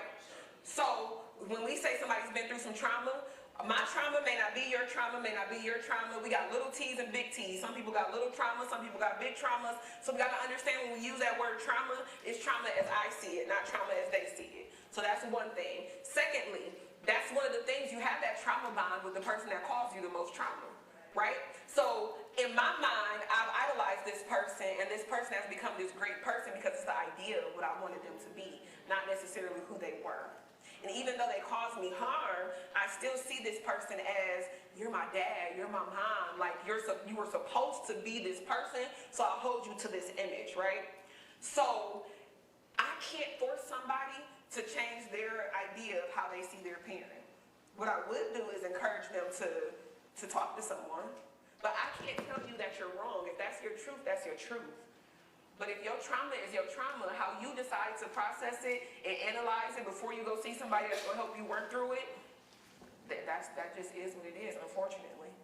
I know one thing that has been very beneficial is EMDR therapy, if you guys ever heard of that. EMDR therapy is it's a less intense, in my opinion, type of trauma therapy where we go to that actual trauma thought and we change how our body keeps the score of it, basically. So we change how our body responds to it and feels about it and all of that. So you don't necessarily have to go in and say, well, my dad is the worst person, I should see him as the worst person. You go in and actually go into that memory or that trigger thought that makes me think about dad, and then we work through that. So then it's kind of different. It's not so much I'm going in and telling my whole family business. I'm telling you these point pieces that still stick out to me. So EMDR might be an easier thing for that person. But if you are a support, be that support. but don't tell me what my trauma is and how I should work through it. I find as a mental health professional in a relationship, I have a hard time not stepping in and protecting my friend. I get it. And just being there to support, if I'm being honest. I just have a hard time with it. Yep, and that's something that you might have to work through. You know? Like, how do I hold space for somebody whose trauma is just, it's right there in my face? Right. How do I hold space for it? How am I okay with them not being okay, in my opinion? Because we always gotta add that. It's my opinion that they're not okay. It don't look good to me. It don't, so that's my eyes looking in. I'm not quite sure. Or maybe they idolize this person outwardly, and on the inside they can't stand them. So we gotta look at all of that. But sometimes it's us, especially as mental health professionals, sometimes it's us being that fixer, that savior. I wanted to make you better, but are we really? Hope that helped.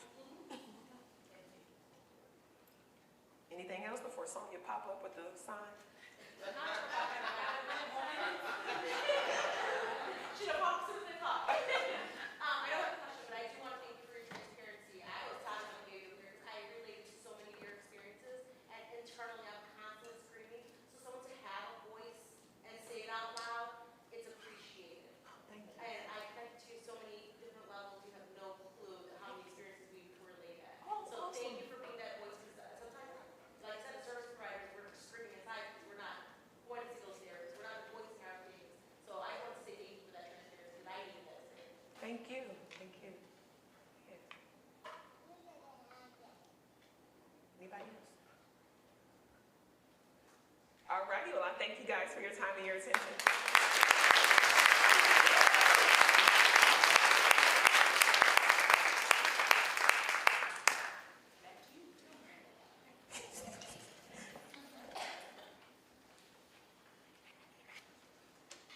Thank you, Andrea. She was way more than what I said before her, so we definitely appreciate you sharing your story. And I'm sure we can all walk away with something from what she had to say today, of course. And so I want to bring up our next guest this morning. It is still morning? It is. Okay. This person has always been a huge support of NAMI, and she and her family have really supported NAMI as well. She's gone through her own challenges as well as her mother. And so we want to bring up right now Tia Tiggs.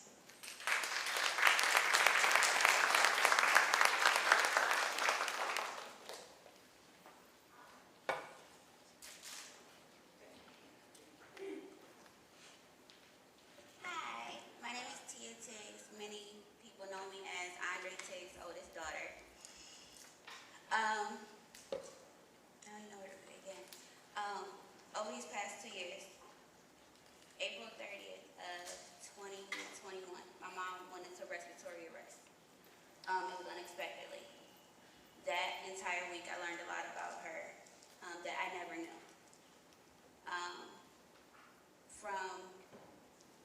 As I was growing up, I was her first daughter. She had 2 previous boys before me. And for the life of me, I could never figure out why me and her could never get along. At one point, I'm like, Mom, why do you hate me? Not realizing that she had her own mental disorder. And she didn't know how to take care of me because she wasn't raised by her mom. My mom came from 17 siblings, 12 sisters, 5 brothers. And I was confused, I was lost, I was angry. And I came to my dad a lot. And I remember plenty of times asking, why don't she like me? It wasn't until my first suicide attempt in 2013 where we ended up doing family therapy. That wasn't my first attempt, that was my 12th attempt. But that was the first attempt that my parents found out about. And my mom ended up getting treatment as well. She ended up getting diagnosed when I got diagnosed. Come to find out my mom had split personality disorder, PTSD, depression, anxiety, everything. So when I got out the hospital February 1st, me and her, we ended up going and seeing a psych doctor together and getting the help together. It was plenty of times when I scheduled appointments, she scheduled appointment right with me. By by then I was 19, and when I turned 19, that was the best relationship me and my mom ever had. Me and her, we were so close. Fast forward to 2019, summer 2019, I found out I was pregnant. And by then, I had the right medication. I was in therapy weekly. I remember telling my psych doctor that I was pregnant. And then I remember him telling me that I had to come off all of my meds. And I cried. Because I was like, wait, no. Like, I finally feel like myself. I'm happy. I came off all of my meds. And my mom was like, Tia, I got you. Now, at that time, me and my dad, we were bumping heads a lot. Because, again, me and my dad were just alike. My pregnancy. When I was pregnant with my oldest daughter, it was a very tough experience. I wasn't happy at all. I was traumatized. I went through a lot emotionally. I found myself constantly battling in my mind, like, okay, I got this. 1 minute, I'm like, okay, no, I don't got this. How am I about to take care of another human being when I'm barely taking care of myself? January 26th, I had my daughter. By then, my psych doctor and my mom came up with a plan that as soon as my daughter came out, they would give me my meds immediately. And we did just that. And then I remember the nurses coming in and talking to me about postpartum blues, and I'm like, I'm fine. I've been through depression. It's nothing I can face until it's time for me to go home. And I remember me and my mom, we were passing UT, and before I knew it, I just started bawling. And my mom looked at me, she said, are you okay? I said, no. She hurried up and she gave me some anxiety medicine. And she said, when we go home, I just want you to go to sleep. I said, okay. And when I got home, I got in the bed, I went to sleep. I remember waking up, and I looked across the room, and my mom and my little sister had my daughter.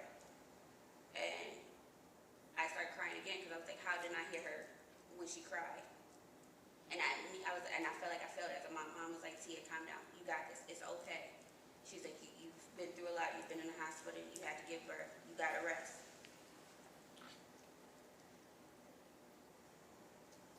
Instantly, when I went to therapy the following day, I said, everybody talked to me about financially being a parent. Nobody told me the mental aspect of having a child. I was prepared financially, mentally. I'm like, this is taking a toll on me. Fast forward to April.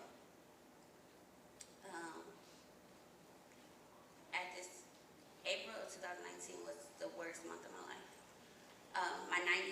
She was 94 at the time. My whole pregnancy, she was the one that told me I was pregnant. And when she told me I was pregnant, I said, you better look at my dad, you better look at my auntie, you better look at my cousin, it's not me. She was like, no, Tier. She was like, I had a dream of fish. And my whole pregnancy, I stayed at my grandparents' house. And I remember Monday, Wednesday, and Friday, she would have dialysis. And Tuesday and Thursday, she would be home all day. And we would have snacks together. And she looked at me, she was like, what type of snack are you eating? I'm like, Granny, I'm eating pickles. And she was like, I gave her one, and she was like, April of 2019, I remember went out of town with my boyfriend at the time for my birthday. We were not in a good space, but I'm like, this would be good. I drank more than I have ever drank in my life. It was terrible.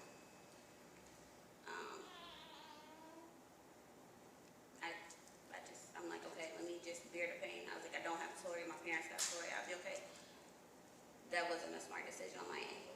I came home, me and him, we got into a really big argument. And then me and my dad, we argued. And then the same day, my dad called me and told me, T, I need you to get into the hospital. Your great-grandmother is going in hospice. Everything started crashing down. On top of, I'm still suffering from postpartum. The following day I woke up, I took Tori to the doctors. Um, I dropped her off at my mom. I said, Mom, I said, I'm gonna go to the store. I said, I'll be back. She said, okay.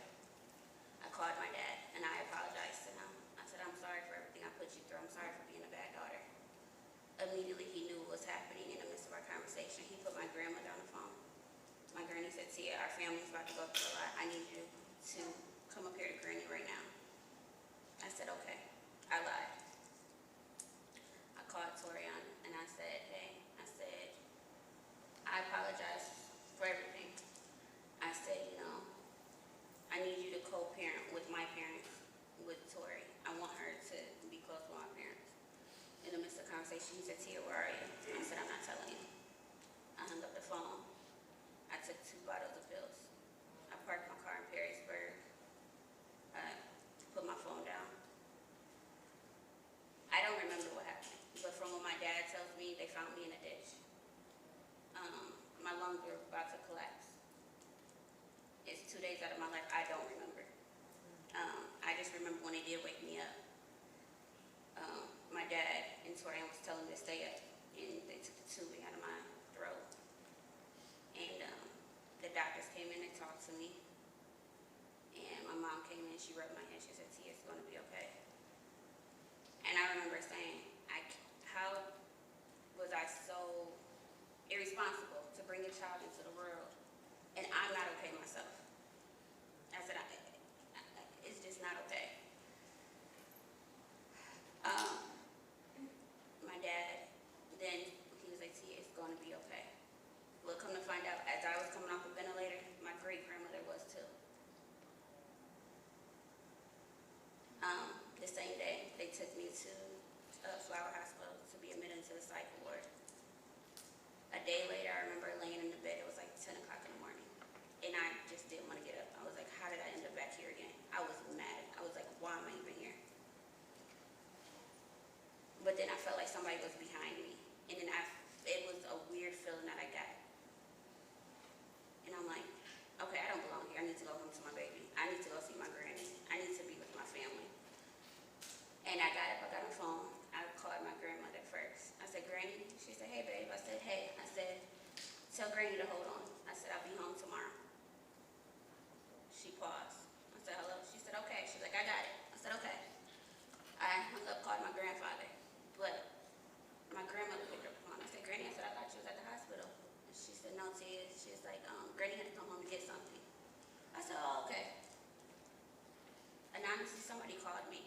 Still to this day, I don't know who the person is, to tell me that my grandmother passed away at 10:10. Instantly, I didn't cry. I didn't cry. I did. I got out of the hospital the following day. Immediately went home, showered, got myself together, I went over to my granny house. During that time, I never cried. I never grieved.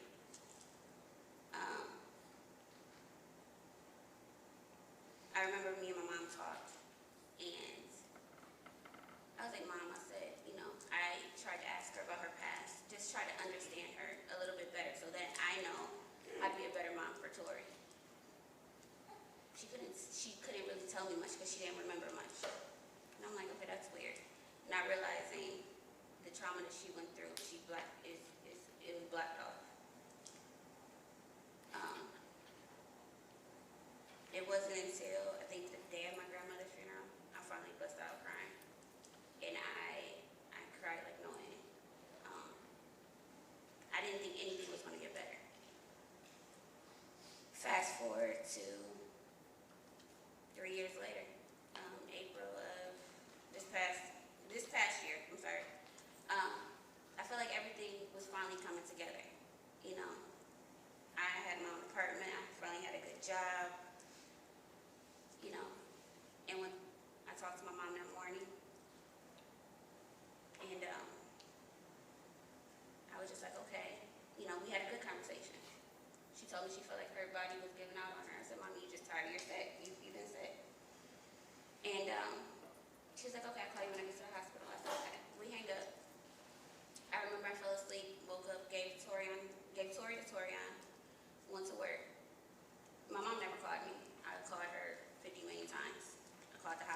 can't tell me anything because my mom signed the no HIPAA paper. I put into the hospital at 6:12, 6:13. I get an unknown phone call. Hello, the doctor's telling me that my mom went into respiratory arrest and they had to incubate her. They had to work on my mom for 39 minutes. Fast forward, there's no brain activity. To this day, my mom's she's still in a vegetative state. I found out I was pregnant in November. I was prepared to have stomach surgery because I have stomach ulcers and a cyst and a tumor. And I was doing a pre-op. And they made a mistake. They said, Tia, they said, we need to take you into the hospital. We can't find your IUD. I said, excuse me? So they was like, okay, we're going to go to the hospital. So then they did so I went to the hospital. They checked. Still can't find the IUD. The ultrasound test was quiet. I said, is everything okay? I'm thinking I'm about to die. The doctor comes in. She says, there's a cyst, there's a tumor.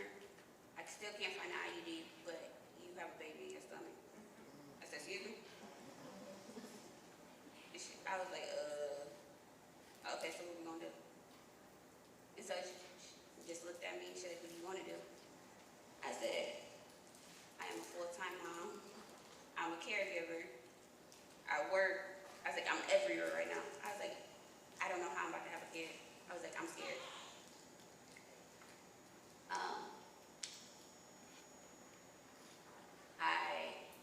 The first 3 months when I was pregnant with my second child, I was constantly in the hospital weekly, and I cried.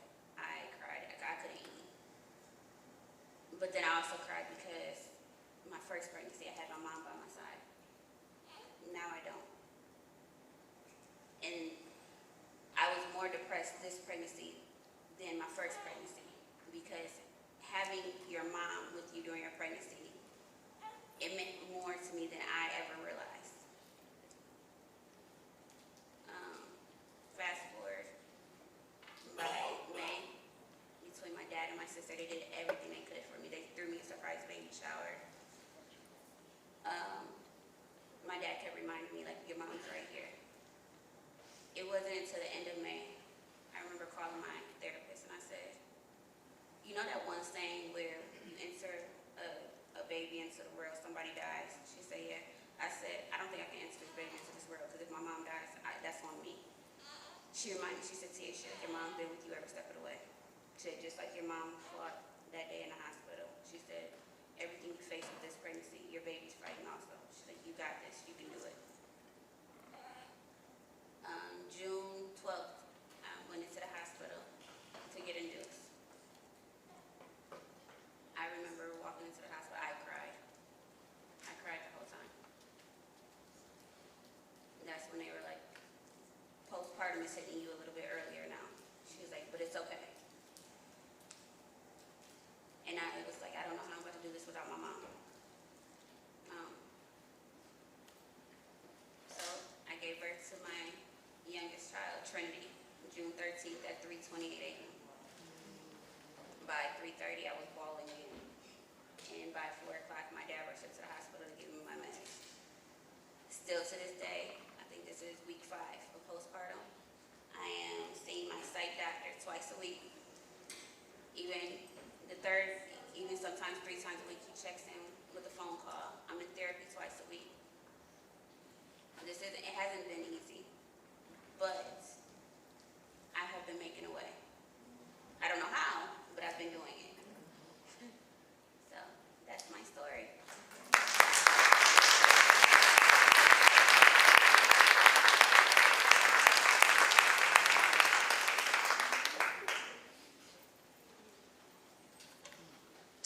One day at a time. Thank you, Tia, for sharing. It's really amazing, these women who've come up here to really share about what's happened in their lives and what they're going through in an effort to help all of us. Now we want to take a bit of a break, stretch your legs a little bit, and get a bite to eat.